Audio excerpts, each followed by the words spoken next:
Gerakan Literasi Nasional Strategi Giatkan Minat Baca. Tahukah kamu, tingkat melek huruf di Indonesia mencapai 96,3%, namun sayangnya minat baca masyarakat masih rendah. Menurut survei BPS, 90,27% anak usia sekolah suka menonton televisi dan hanya 18,94% yang suka membaca. Buku yang sering dibaca antara lain iptek 5%, pelajaran 9%, ragam ilmu 12%, majalah dan surat kabar 13%, rohani 22%, serta komik atau novel 39%. Untuk meningkatkan minat baca masyarakat, pemerintah akan membangun 1.000 taman bacaan dan 600.000 judul buku digital selama 2017. Jenis taman bacaan yang akan dibangun berupa taman bacaan sekolah, taman bacaan masyarakat, taman bacaan keliling, serta taman bacaan digital.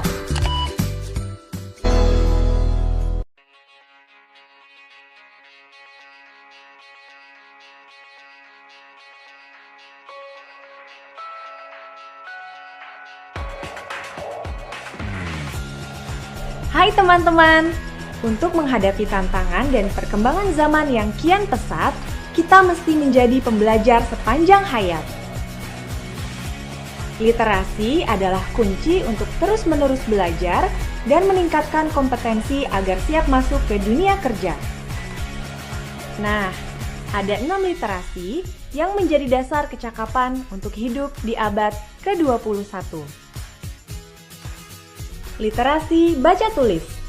Dengan kecakapan baca tulis, kita dapat memahami informasi dan pengetahuan melalui media teks, audio, video, dan gambar.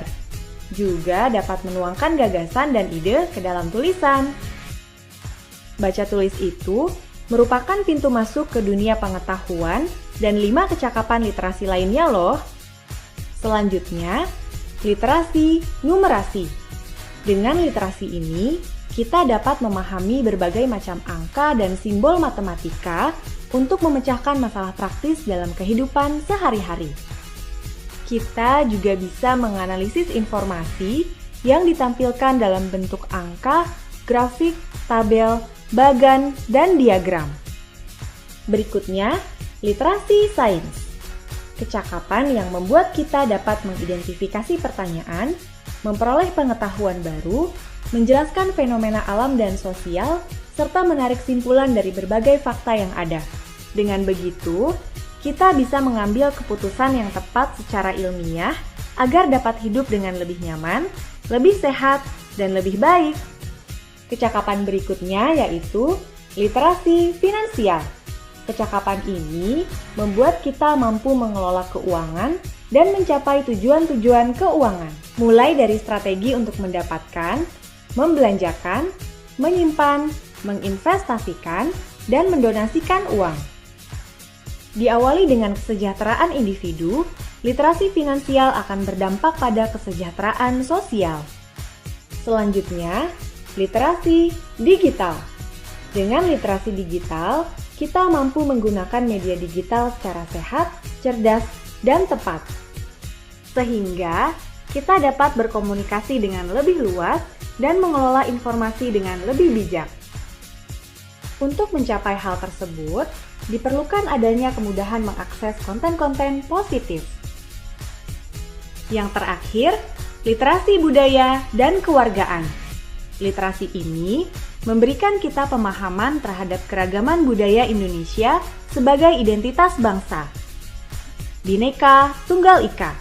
Berbeda-beda, tetapi tetap satu juga. Selain itu, kita juga dapat memahami hak dan kewajiban sebagai warga negara dan warga bangsa, juga menerapkannya dalam kehidupan sehari-hari. Itulah ke-6 literasi yang akan membantu kita agar siap memasuki dunia kerja, bijak dalam mengambil keputusan, dan aktif dalam berpartisipasi di lingkungan sosial. Literasi untuk hidup yang lebih baik. Untuk informasi lebih lanjut, teman-teman dapat mengunjungi laman berikut ini. Video grafis literasi ini dipersembahkan oleh